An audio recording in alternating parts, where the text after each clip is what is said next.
Hey, and welcome to Nerd Out with Timo. I got a question in LinkedIn about whether I've tried the JetBrains new AI assistant, so I thought I'll make a short video about the topic in general. Everyone and their mother is posting about how CoPilot and other tools are changing the way we code, and this is true, though your mileage may vary a lot. There are big differences with these tools and how we use them. But I'll give you a concrete example from 3 different AI assistants. Bito, which relies purely on ChatGPT, JetBrains, which also relies on ChatGPT, but says that they're using also their own smaller models. And then GitHub CoPilot, which has been around the longest. I'm not going to look at code completion too much. This is more on 4 specific tasks. So we're going to look at shell scripting, Terraform, Python, and Vue.js and see how they help mainly on restructuring code or implementing small new functionality. This video here in LinkedIn includes only the first part, the shell script example. Should give you good enough example on how these tools help, but if you're really nerdy and want to see all the examples, go to east.fi, find the blog, and you will see the full video there. First, let's start with the shell script. All 3 AIs are going to get the same task. I'm asking them to give me a dry run option of this script. Let's paste the question here. The current script is logging into MySQL, creating dropping first the database and then creating database, giving privileges, and then importing data and doing a couple database options. I ask it now to create a dry run, which would check whether the database exists. Okay, first thing that we'll notice here for AI assistant, this is the JetBrains own. This actually worked just fine before. Not sure why it's not doing it now.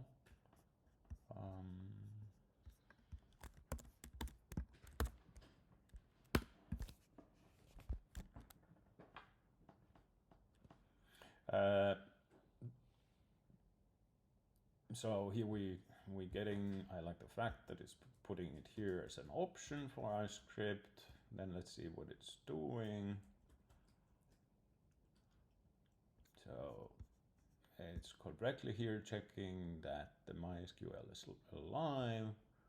And then if we have a dry run option, it first checks whether our database exists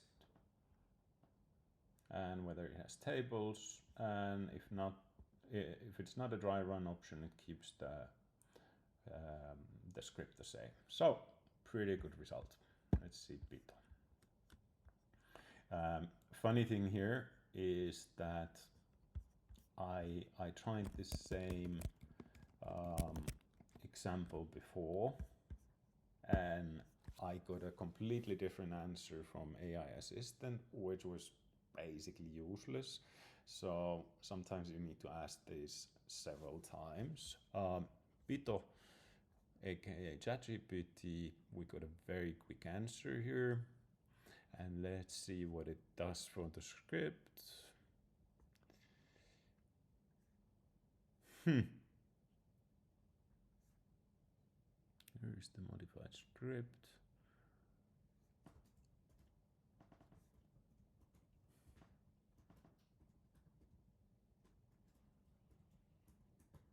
It's really not working at all. I mean, this doesn't do at all what it's supposed to. It says it gave me a modified script. We don't see really modifications here. So it's basically giving me the same script that I had before. But then it's giving some outputs here, which don't make any sense. This has been my experience with ChatGPT recently, unfortunately. And last, let's try CoPilot.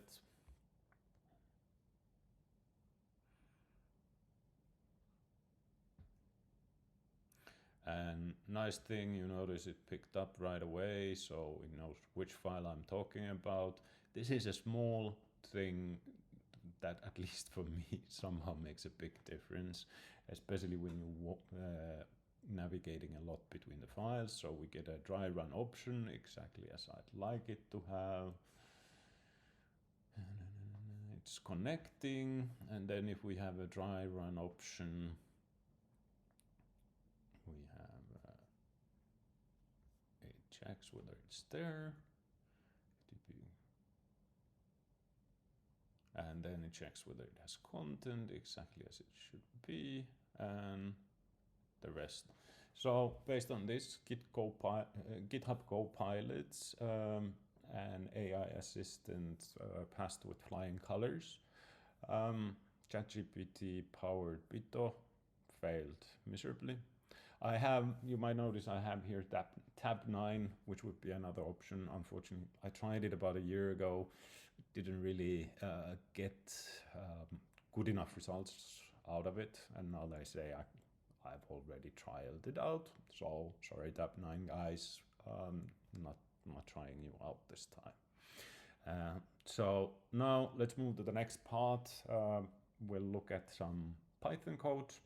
And after that, we look at a Terraform config, and finally a little bit of view on how it goes. So if you want to have these later parts, make sure to navigate to EastFI and block, and there you find the whole video. Next, let's look at some Terraform code. This is one part of controlling our infrastructure. We have a few Python containers here. This is part of a Terraform module. And there's some pretty obvious things that could be optimized in terms of how it is naturally being put together in a hurry. So let's ask first JetBrains. I guess we need to select all the text. I still don't know.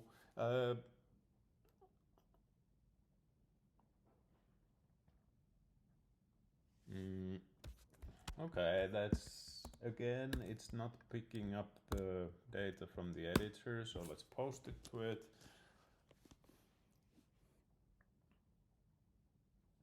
Well, yeah, that's true. You don't really need them.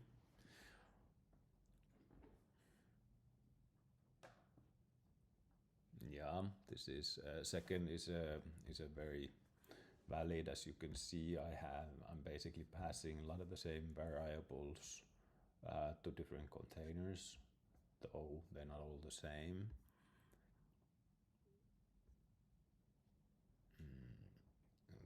Okay, that's a little funny. It doesn't really seem to know the context too well.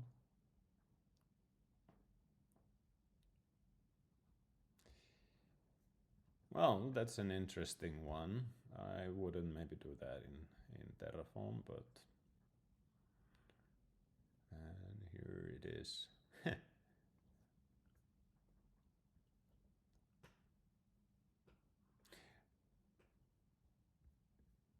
So where is my for each? No. Actually, this is fairly nonsense. I mean, yes, there are some good points, but it doesn't fully do what it should do. So let's ask from Bito.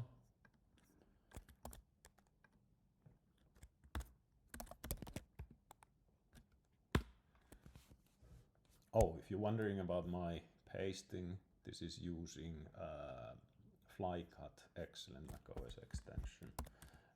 Again, I think it's not picking these up.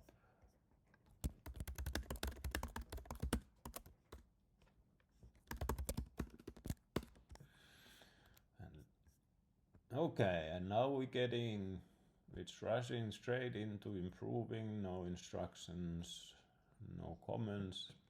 This is very often preferred. Okay. What's improved here? Well, it did add a line feed, so we have that going for it.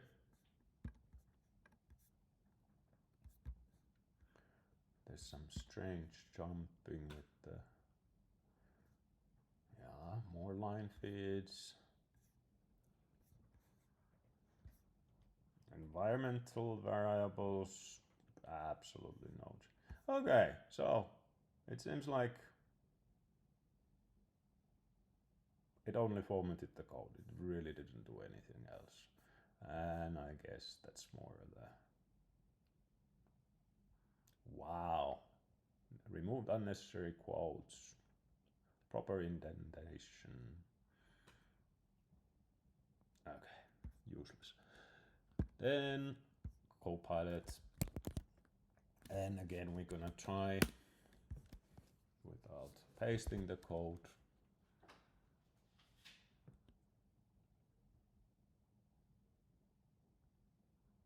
Yes, this makes sense.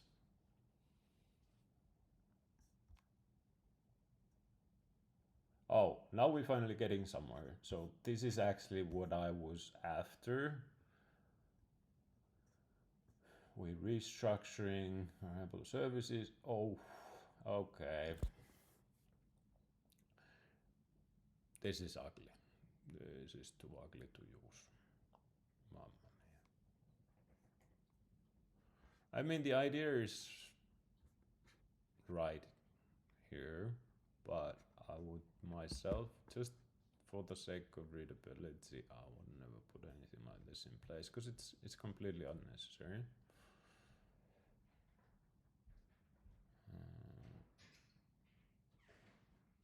And I don't think this would work. So I think it's hallucinating here because I might be, again, correct me if I'm wrong here, but in Terraform you are normally,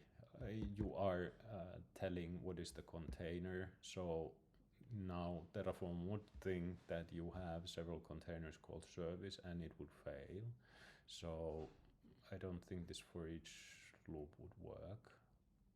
I will Google that up and I'll add it on the comments. So to the last part. Next part, maybe the simplest possible piece of Python code. And I'm going to ask again, let's start with the JetBrains. And I will ask it whether we should improve this code. Okay, and it's saying that it doesn't have a code. Let's try selecting all the code. So this is an assistant that I'm only getting familiar with, the JetBrains one. I'm asking it whether we should improve the code. I think it gives fairly sensible recommendations here. Input validation, okay, it's done elsewhere, but then of course about hard-coded SQL statements, there's a reason why they are there. And of course an error handling exactly the correct comment. And let's, oh, it gives me a whole function here which looks to be correct. Perfect. And this is one of the things I love about AI tools. Testing. I didn't tell what testing framework I want to use. And we're getting, and it realizes quite correctly that we're gonna need mocking there. And this is basically copy and paste ready to go into a unit test. So passes with flying colors. Then let's ask the same thing from Bito. So Bito basically is ChatGPT. Oh, okay, well, it was working.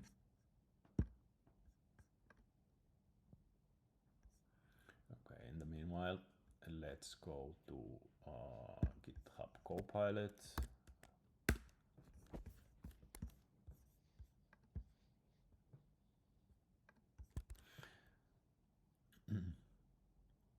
And we're getting same notes there about error handling, code application. Huh. Oh, this is neat. So as GitHub Copilot knows my code base, it also noticed that I have some view code that is doing some of the same things. And okay, so it's giving it's going beyond the scope of this file and giving very relevant recommendations, and then we're getting, it didn't give me any other code than the unit test that I asked, which looks, let's compare it.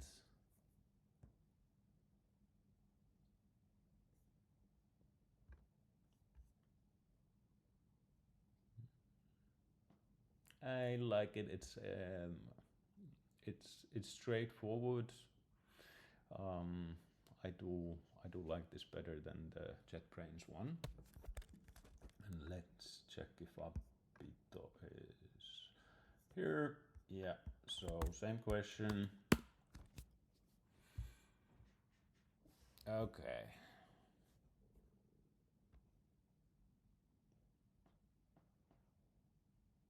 Well, so I'm not sure if it was using this code.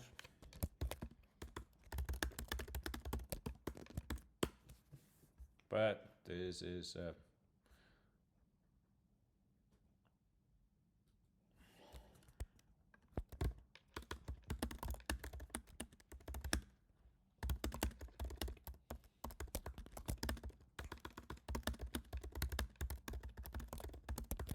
so this is like ChatGPT tends to be these days.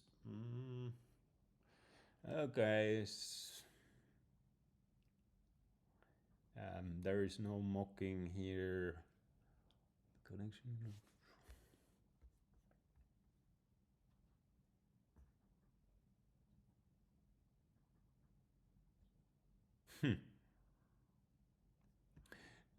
So, so this is kind of funny.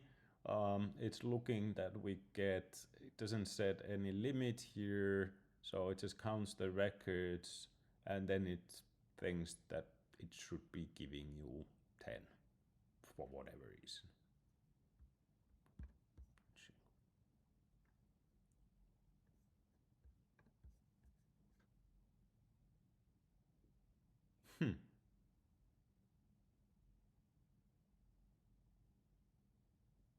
Why do they all expect 10?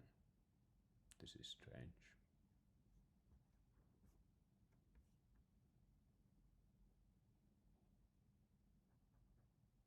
Because we're using mocking data, obviously. So that answers that, but why did Bito get this as we have absolutely no mocking in place? This is very curious.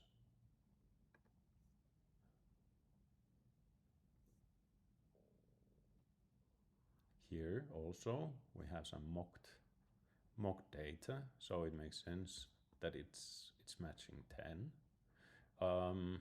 But ChatGPT, aka Bito. Okay, so help me out here. Did you see something that I didn't see? Does it actually work? To me, it seems like ChatGPT just took a snippet of code, then forgot part of it, and gave me some code that's rather nonsensical. Last part, we'll look at some view code. Here I have to give a bit of a disclaimer. This is not code written by me. I'm not really a view coder. I'm going to ask our AI assistant here from JetBrains So can you improve code's readability, structure, and make it easier to test? And let's see what it says. Oh, I forgot to go to select the code. Let's try again. So what we have here is we're setting constants for this is a small widget for our statistics. You can see it live on ease.fi. And then because we're looking at view, this is fairly packaged here, so we have the view template code. So because I'm not, and we have the CSS style. but this is definitely lastly, I mean, if this was any bigger than a single widget, I would separate here. This would be the first thing I would do. But let's see what it says. So extract repeated code to methods. Yes, I like that. Avoid deep nesting. I agree fully. Data fetching in life cycle hook. Yeah. Improving error handling. Make use of UX.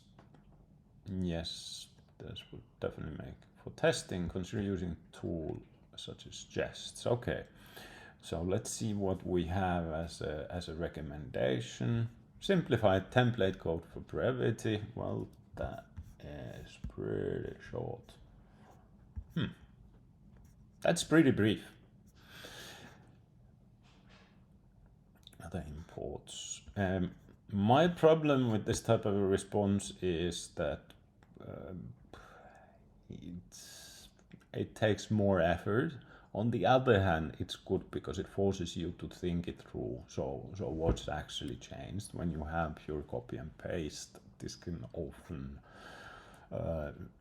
lead to very bad code smell. I like the fetch function refactoring here. Unmounted.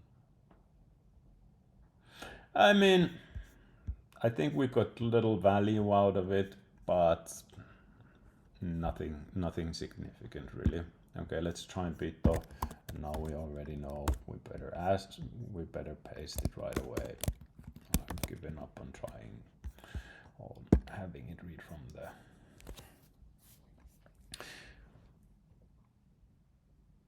Wow. So this is ChatGPT.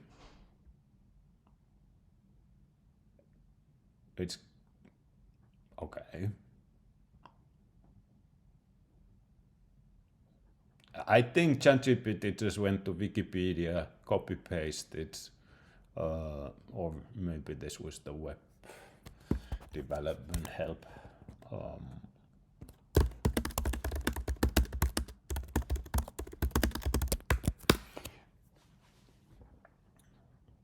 Okay, now we're getting some code. Once we ask for it, a lot of people are saying that OpenAI is saving money by shortening the answers, so basically giving tighter limitations on how many tokens the responses can use. I don't know if there's if it holds true. I can tell by experience that OpenAI APIs that we use have become unusable due to the quality errors like this. Okay, I'm not gonna. Okay, so it just stop generating. I'm not gonna waste yours and mine time anymore with this. And GitHub CoPilot.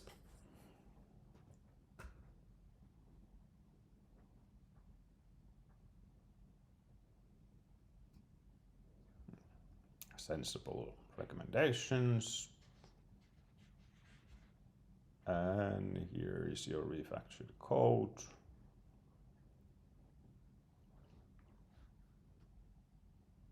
Okay.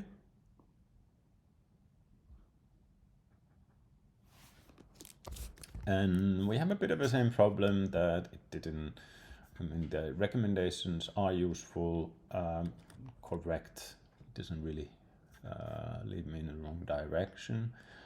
I really would have wanted one of these to look at the template code and see if we can tighten that up. Let's ask it specifically.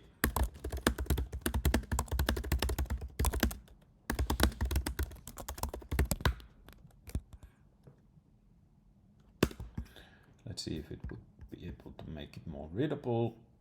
I really hate this type of structures. I know it's Vue, but this is not making it always very easy to debug. And here we have some suggestions, grouping related code. Yeah.